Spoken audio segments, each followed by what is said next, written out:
Empire.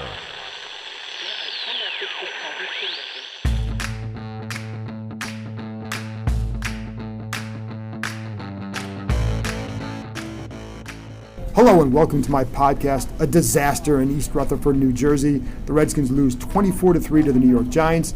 I have Michael Phillips from the Richmond Times Dispatch on to talk with me about this. We talk about Jay Gruden and his coaching. We talk about the quarterbacks, of course. And then it's time for my 5 observations from this disaster.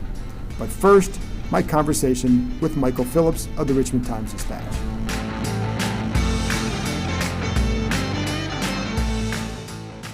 I'm here with Michael Phillips from the Richmond Times Dispatch. I'm going to break down another ugly game, but there's a lot of big topics to talk about here, Michael. So let's get right to it. Jay Gruden's future. After this loss, there's a lot of ways you could process this, but what do you think happens here? My gut is if you do anything, you do a less drastic change, whether that be installing O'Connell as the play caller. And they don't even have to do that publicly. Right. That could be done internally, making a change with Minuski. Not to say he was the problem today. Right. I don't know that you dump Gruden, especially when he was willing to go to Haskins, especially when you're going into a game against the Patriots where you're setting the next guy up to fail. You are, and it's almost like in baseball, I always say, call the team meeting before you're playing the Florida Marlins, not before you're playing the LA Dodgers. Yeah. So, and that would be a constant. So when they put, I got the feeling before the game that he maybe was safe, but that's like you can't be definitive unless you hear it from one person only. There's only one person who knows for sure. But when they put Haskins in, what do you think that did for Jay? Yeah, I think it showed that Jay had the common sense that, all of what he said is not wrong. And he said it many times.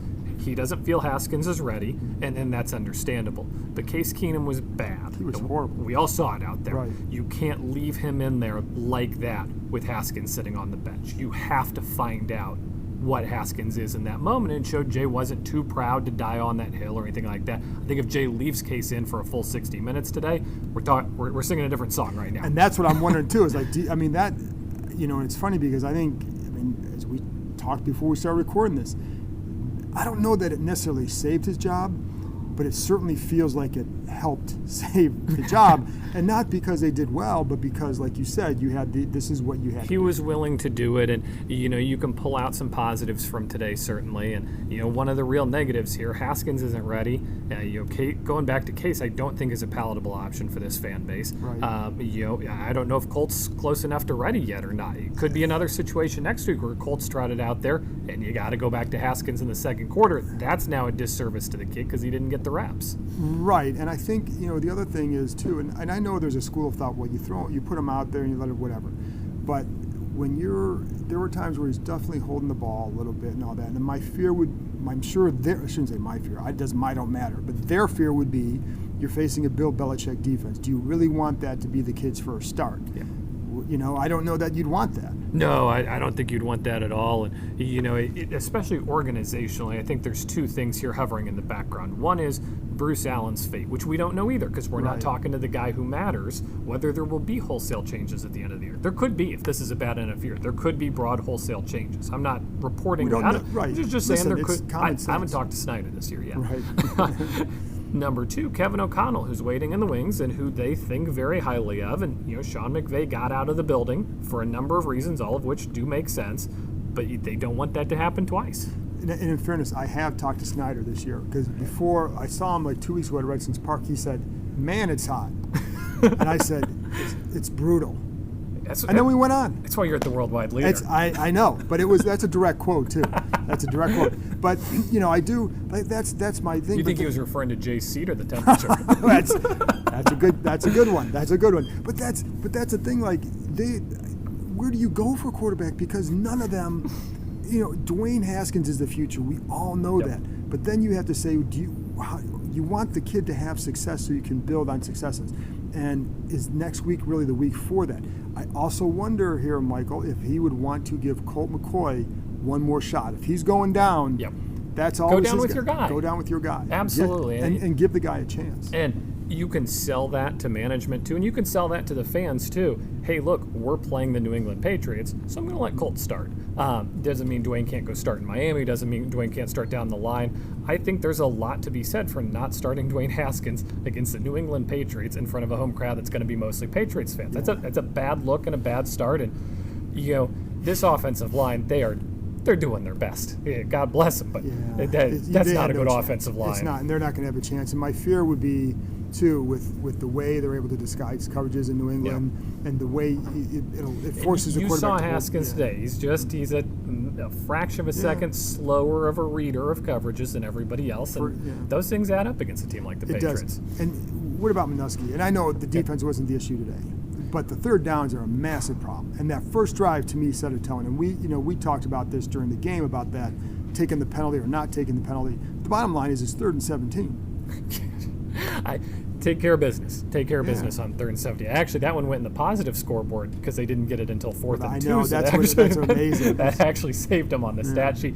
This is on pace to be the worst third down defense in NFL history, et cetera, et cetera. The cornerbacks look lost out there, and Norman looks a step slow. Again, teams are targeting him. I think Minuski is an obvious place to start, but I go back to this. You interviewed potential replacements 9 months ago. You made your decision, then you've made your bed, now you're lying in it. Absolutely. And I kind of feel the same way with Jay Gruden, too, because if you wanted to make a change, if you're going to do it this early in the season, it tells me you should have done it at the end of last season. Because if you had that short, and I know they've looked bad, but if you've had that short of a rope, rip the Band-Aid off at the end of 2018 and start over. You also have to ask, I know what happened with Marty. You go 0-5, 5-5, all that. I think we can say realistically that's probably not going to happen here. Changes in season, make the mob happy for a little while. But what do they do in the big picture? This team's 0-3 in the NFC East, John. They're not going to the playoffs. I think playing Haskins has obvious upside for the future if you do it the right way. I don't know anything. If you replace Jay, great. You're still stumbling into the finish line here. That doesn't change anything from that perspective. I think, and the hard part too is to know what are you going to accomplish as far as because we talked about Kevin O'Connell, and I would not put my own 2 cents. I would not put him as an interim coach because honestly, I'd want him to call plays, see how you are as a play caller, and I would look at Cleveland as almost a model. They went to Freddie Kitchens they made that change. Let him cut his teeth as a play caller, and then you saw what he could do. And I think for O'Connell that would be a good thing, but they don't ask me my opinion though. Believe it or not, they don't ask me my opinion. They should. It's going to get worse before it gets better because the New England game is going to be bad. But I'm still willing to stand on the table and say these guys beat the Miami Dolphins. And that's your slow down there, Michael.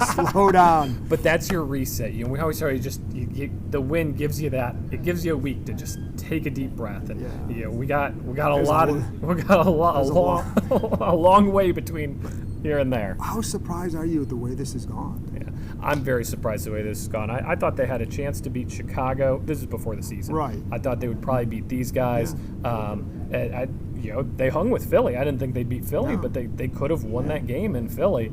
0-4, it's a tough schedule, but that's who you are at a certain point. And I don't want to look too far down the road at this point, but they're going down a road where guys start phoning it in, the veteran guys start checking out. Jay's kept the team together, I think, very well so far, but there's a certain record where it's not salvageable anymore. You've been in those locker rooms. You know that vibe where this is a tough game to play. You got to go run into another 300-pound dude 50 times out there, and you feel it all week afterward. That's tougher to do on a 3-10 team. I also wonder what it does to some of the veterans, Landon Collins and Josh Normans, the guys who have been voices. Landon wasn't last week because he didn't want to talk before the week. But by and large, those are the guys that are the voices. How is that going to affect the locker room? What their presence in there?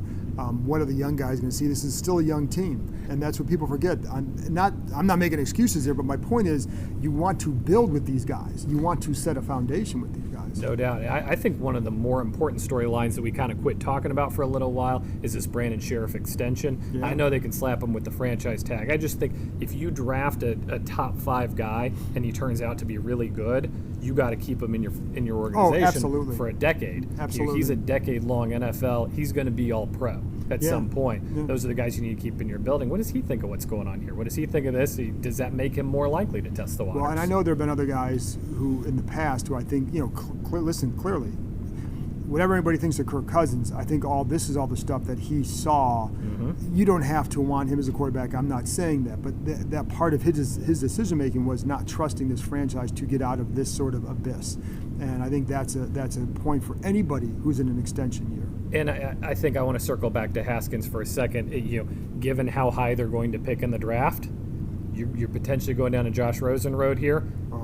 You better see what this kid's got, and you better feel good about your evaluation, because if you pass on a quarterback next year because you've got Haskins and he doesn't pan out, that's one that can bite you for the next decade. Absolutely, and I think that's something that will be the big thing. Whenever he starts playing, that's the only reason. It's the main point of interest for everybody, and it's for that. And I haven't soured on him either. He's got such raw skill and ability. I asked Jay something he liked about him today. He said his pocket presence. I couldn't agree more. He feels the game in a way that a lot of veteran quarterbacks who get paid a lot of money in this league don't feel the pocket like that. And that size helps him in the pocket, because you could see him still. He was able to look over the line. Now, he wasn't doing much with it at that point, but he was able to get out of some things. He's a little bit more mobile. He's more mobile than everybody thinks. I'm kind of tired of saying that, because at some point we all should think he has some mobility. But I do agree with that. And you're an Ohio State guy, right? Yeah. You, him, Monday afternoon at Redskins Park on the slip and slide. Find Jim Zorn's slip and slide. Teach the kid how to slide. It's about time we had a quarterback around here who knew how to slide. I did like that he referred to, when he talked about Tom Brady, he referred to him as having gone to the team up north. I will be honest. I like that part of the press conference. Played well. But he did, I think the one thing that'll be curious to see now, how he takes this going forward and how he handles it from he had a rough first game. Does he go in next week? If not, how do you handle it behind the scenes? Does his workload pick up internally? Not so much these first team reps. That's not what I'm talking about. Yep. There's a lot of other things he can be doing behind the scenes and taking a certain approach. Does that increase as well? And he's got to smell. He's got to smell now. Not to say blood in the water, but the opportunity.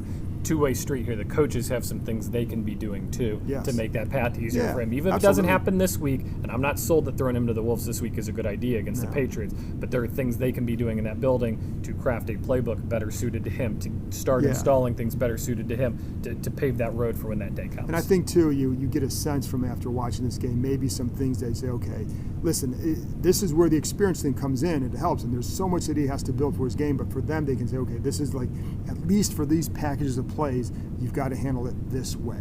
And so I think there's some, I don't know about, I wouldn't say good things, but it's something you have to build on. That's your job as a coach. Whatever they think, if he's far away or not, your job is to build that foundation. So I think that's what you're going to do. That's this whole rest of the season now becomes about building the foundation for him in this offense. Let's get some Terry McLaurin treatment going too, because things are a lot better with that guy out there. And I'll say this too, the funny thing about this season, there are 3 passes that if Case Keenum completes them, they're looking at something different. The one against Philly, and then 2 today. The first play against Dallas. I mean, there's just like defense did enough to win today. If you hit those 2, that the game probably turns out in your favor. Yeah, you get those many turnovers, you shouldn't be blown out with that many turnovers that you caused. Yeah. You just shouldn't. And on the injury front, Jay. Fans are tired of Jay using that as an excuse. It can be both things. It can be a valid excuse, and it can be something we're all tired of. Correct, and I would agree with that too. And I think everybody's tired of that. The bottom line is it keeps happening. And I think and so does the losing, and so does the undisciplined play. So all that together, you should be all tired of every one of those things. So, got anything else, Michael? What week is it? It's not 16, is it? My God. Week 5 coming up? This is a long. I mean, I'm telling you, I went through the Marty 0-5 year, and that looked brutal. And then they somehow turned around. It was like, oh my God, you're not. And even then, you didn't sense a turnaround. But I remember kept thinking during that year, this is Marty Schottenheimer. His teams don't do this. This is the modern day Redskins. They do this. I mean, this is bad. And so I just, you can't. Well, we could go on and on about that, but it's ugly. It's ugly. It's ugly. All right. Enjoy, fans. Thanks, Michael. You bet. I'll be back after this break to give you my 5 observations from the Redskins' loss to the New York Giants.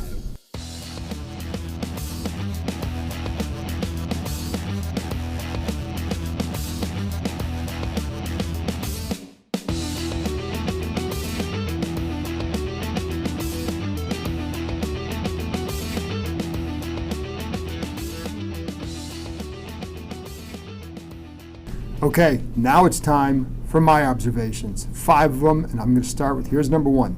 Redskins coach Jay Gruden made absolutely the right decision to yank Case Keenum. He was always the starter by default because of Dwayne Haskins' inexperience and Colt McCoy's leg issue.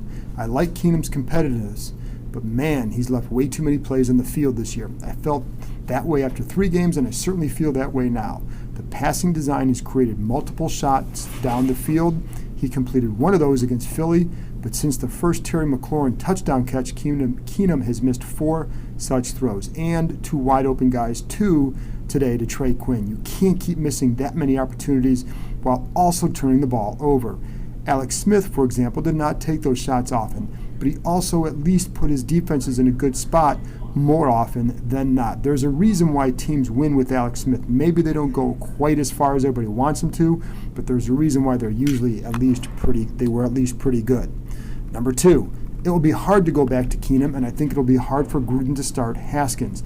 That means McCoy could end up to be the starter against New England. That is, if he is right with the leg. Keep in mind, he would have been the starter out of camp, and while too much has been made of Gruden's fondness for him, I do think he believes in him now. That is, if he shows he can move around in the pocket. I also wonder if they feel they somehow owe McCoy a start, in part because of what he's been through with his leg. You have to wonder how much of it was caused by their own doing. He rushed back for them last year. He's had 3 surgeries in a situation that shouldn't have taken that many surgeries, and there have been issues with him coming back. Ultimately, you start him if you feel Haskins still isn't close to ready. Really, it's only about where Haskins is at this point as far as who's starting. Number 3, now, as far as Haskins, he definitely has a long ways to go, and that's no secret. It's not just Gruden who thinks that. It's organizationally. It's players as well. They don't feel that they did not feel he was ready to go in and be a starter before this game. That much I can tell you. They knew there would be many mistakes. And it's a shame that Haskins wasn't paired with a quarterback such as Smith, a guy who had the command of the locker room and who perhaps didn't make plays but knew how to help his team win. While Smith is around, it would be more helpful if he were still playing ahead of Haskins. I think he'd be much more of a benefit that way. This is not an optimal situation for a guy who an organization believes needs a lot of work.